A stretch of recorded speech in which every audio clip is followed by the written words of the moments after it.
What is going on, guys? Jason Burke here, Styles Clash for Life, coming at you on YouTube, and today I've got some football focus. Please excuse my voice. My throat is kind of clogged up. My nose is a little stuffed up. I'm heading into Tech Week for a theater show that I'm in, a play, and a poetry championship the following week that I'm in. So lots of performances, been using my throat and voice a whole lot. I'm a little sore, but I could not pass up the opportunity to bring you guys my favorite mock drafts. I'm bringing you guys 3 different possibilities for Pittsburgh Steelers mock drafts. Over the past couple weeks, I've been bringing you guys tons of Steelers free agency coverage, and I've been talking about the should the Steelers draft guys. I've talked about Cooper DeJean, I've talked about Amarius Mims, I've talked about Jackson Powers-Johnson, and I've broken down players and positions that Pittsburgh should really be looking at in the draft as top-level prospects. And so I talked about all those guys in previous videos on this channel. Go back and check those out. As I record this video, we're still about 10 days away from the draft. I'm recording this early because I won't be available in the next week or week and a half to do this closer to the draft, so things might change. As I record this, there's still 10 days to the draft. A lot of stuff could change. Players could go up, players could go down. I will also say this. I used PFN, Pro Football News, I think it was, for my mock draft simulator. It's not nearly as accurate or as known as PFF, but PFF wants you to pay to do all 6 rounds, so I wasn't going to do that. So I did this versus based on a few mock simulators from PFN. So some players might not be available when I pick them. Some might be kind of valued too high. I'm not quite sure. But I wanted to bring you guys 3 different drafts of mine that I would look at if I was drafting 3 different ways and getting some good players for good values at each of those rounds. Now, in each of these drafts, you'll notice that I prioritized 4 different positions. We have 4 picks in the top 100 in this draft, a first, a second, and 2/3. In those first 3 rounds, and those 4 picks in the first 3 rounds, I prioritized center, offensive tackle, cornerback, and wide receiver. Those are the 4 positions I feel we need most. Yes, it'd be nice to add depth if you get a really good inside linebacker. Yeah, a nice good D tackle would add a lot to the line. Yes, a young safety to come in maybe for the next couple of years and be good in the future would be great. Maybe a good 3rd-string quarterback that you could develop would be great. But those are not the high priorities. The priorities in all these drafts and the order in which I'm drafting these 4 things always come in the first 3 rounds. Tackle, center, corner, receiver. Those are what I prioritized in these 3 different mock drafts. In no particular order, I didn't label these 1 through 3 as far as best to worst drafts, but here are some good possibilities. Here's the first draft.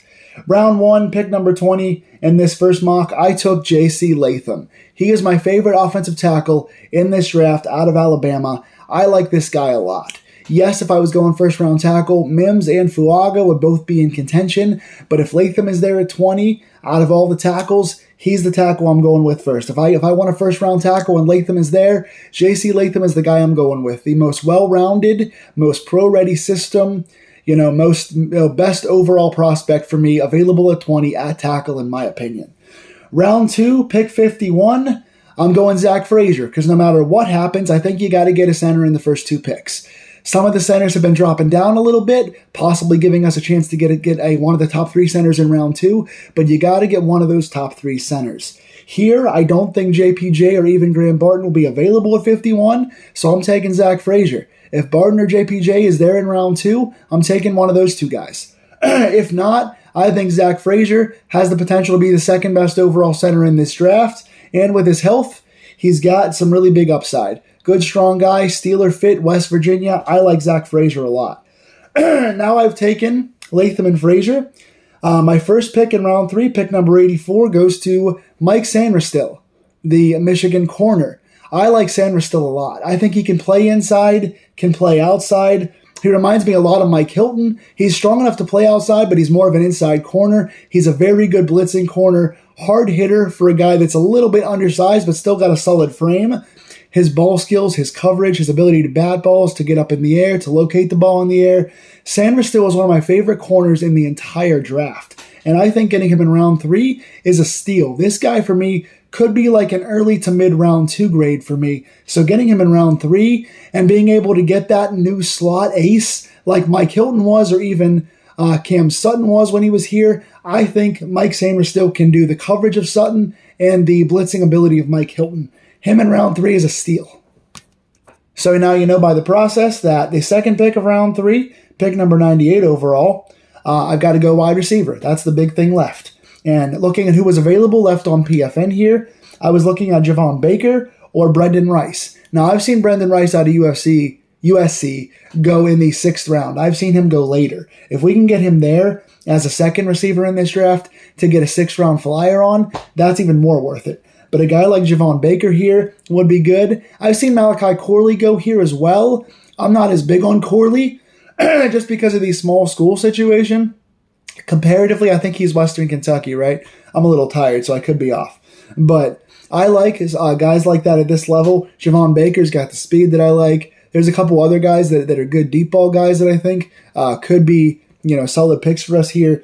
But I think getting a fast slot receiver here, or even a tall guy that could play outside that has the speed to help out Pickens on the other side and let Calvin Austin run in the slot. I like some of those guys here. There are some pretty good round 3 flyers. They're not as sure to me as the first 2 rounds of guys. I think we have 13 wide receivers with first round grades. These guys would not be first round grades, but I think adding someone like a Rice or a Javon Baker or a Luke McCaffrey, which we'll get to later in this draft in around 6, we'll get to those in other drafts. But I think those guys are all good extra bodies in the wide receiver room. It is the weakest receiver draft we have out of the 3 I did because I'm picking latest here. But I like these guys. Round 4, pick 119. I took Jordan Jefferson, the D tackle out of LSU. I like him. I don't know him as well as some of the other D tackles, but I think round 4 value, he's the best tackle available.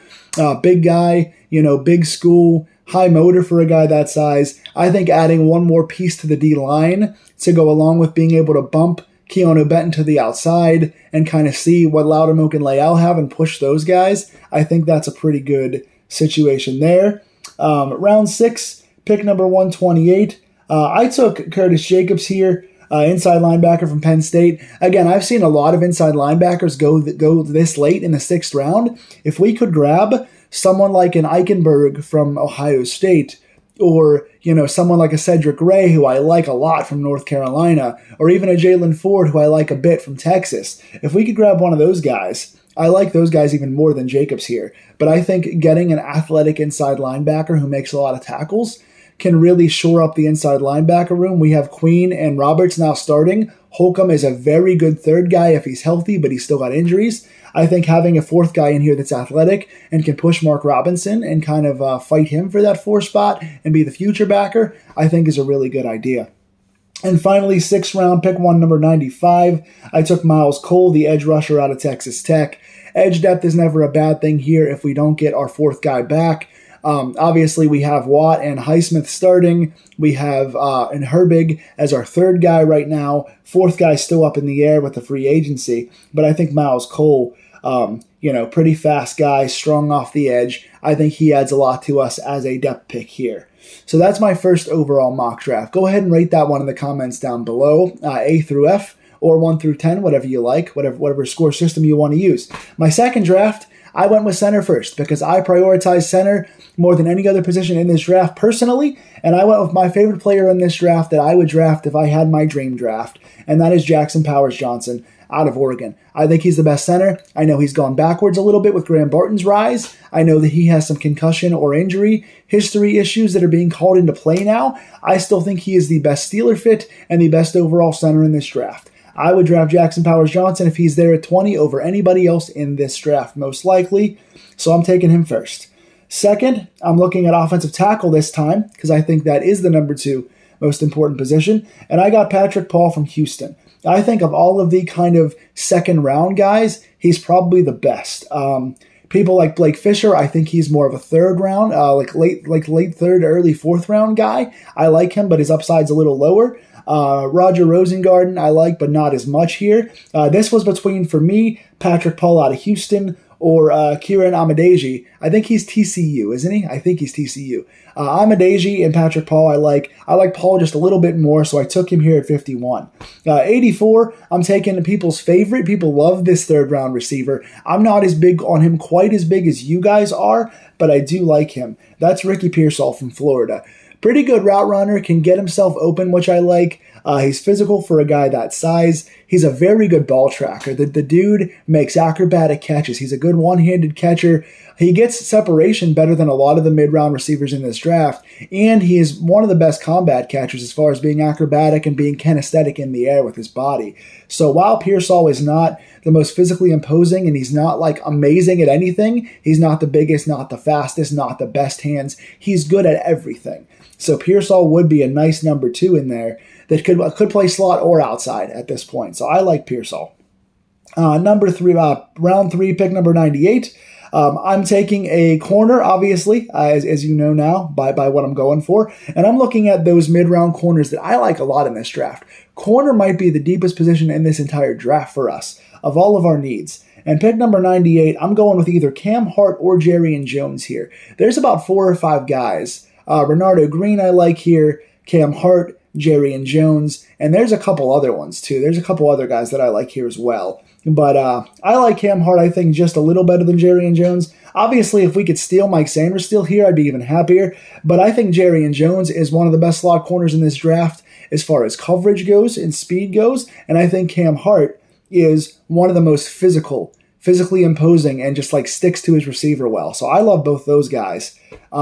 If we can get one of those guys, I think this is one of the most well-rounded drafts we can get if we get a quality corner at that second round 3 pick.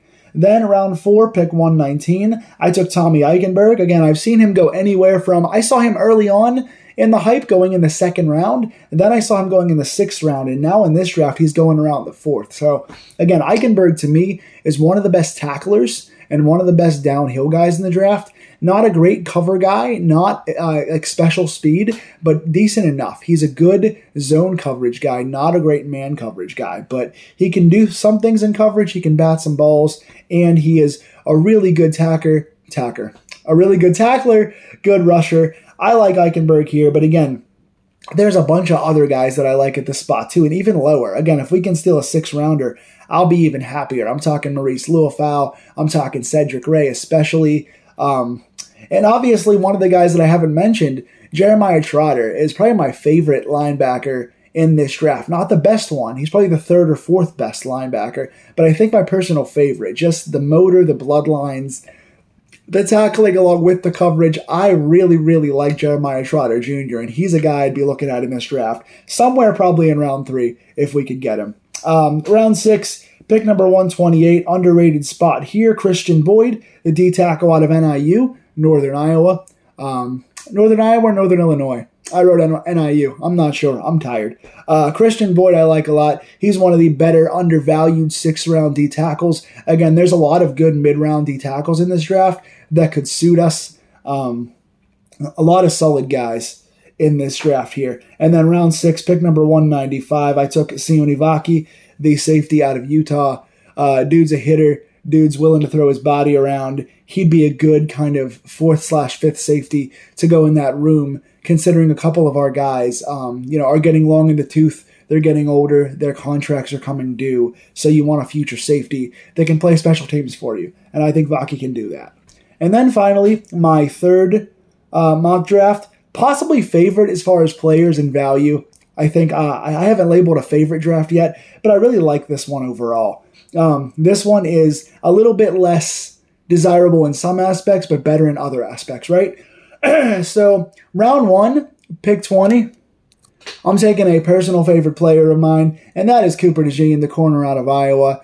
Dude's got the speed. He can be a returner. He can be a gunner on special teams. He can play the slot. He can play outside. He's great with the ball. He's great with his footwork. He can break tackles on returns. The dude is just great at everything. He could be the standout corner in this draft, and I think pairing him with JPJ on the outside while Rush and Trice come along too could make us one of the youngest, deepest rooms at corner by the end of this season. We're looking very thin there right now, and this could be a big turnaround point for us. Cooper DeJean is great.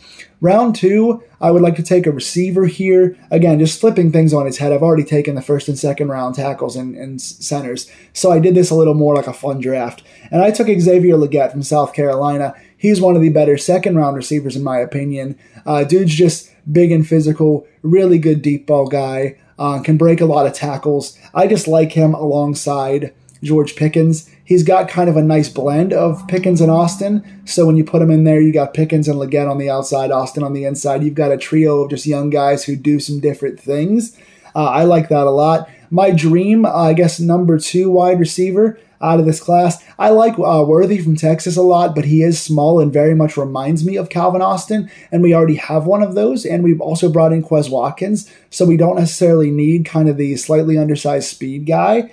So my favorite guy in this spot, I like Leggett a lot, but I do like Keon Coleman a little bit more from Florida State. I know he's the biggest boomer bust kind of guy. He was very slow at the combine, running a 5-something, but then again, so was Puka Nacua. So he wound up being the best rookie receiver this year. So I think Keon Coleman, while being the biggest risk, also is the biggest upside as a receiver in this draft too. So if you can wind up stealing a Coleman or a Leggett here to go with Cooper DeJean, you've got some of my favorite players in this draft. Round 3, I'm taking a center because I don't believe you could wait till round 4 for a center. I'm taking Cedric Van Pran out of Georgia, Van Pran Granger out of Georgia. I don't think he's anywhere near as good as the top 3 centers in this draft, and I don't think he's a day 1 starter, which is why I wouldn't do this strategy if I was drafting. I would take Barton, Frazier, or JPJ. I wouldn't wait for Van Pran, but he is the 4th best center in this draft, and he is a Georgia guy, which pairs him now with potentially Amarius Mims and definitely Broderick Jones, and gives you that cohesion as the big trusted Georgia O-line. So there's upside in Van Pran, even though I don't think he is a day 1 starter. He could compete with Dan Moore. Or no, I'm sorry, not Dan Moore. He could come in and compete with Herbig and James Daniels to be that center spot. Not preferable at center here, but for the upside, you're getting a corner and receiver, and you're getting a center with cohesion. It's not terrible. Round 4, pick number 98. Round 3, pick number 98. Blake Fisher out of Notre Dame. I think this is a good value for tackle. I think he's a little bit better than a late round 3 tackle. I do like Fisher here.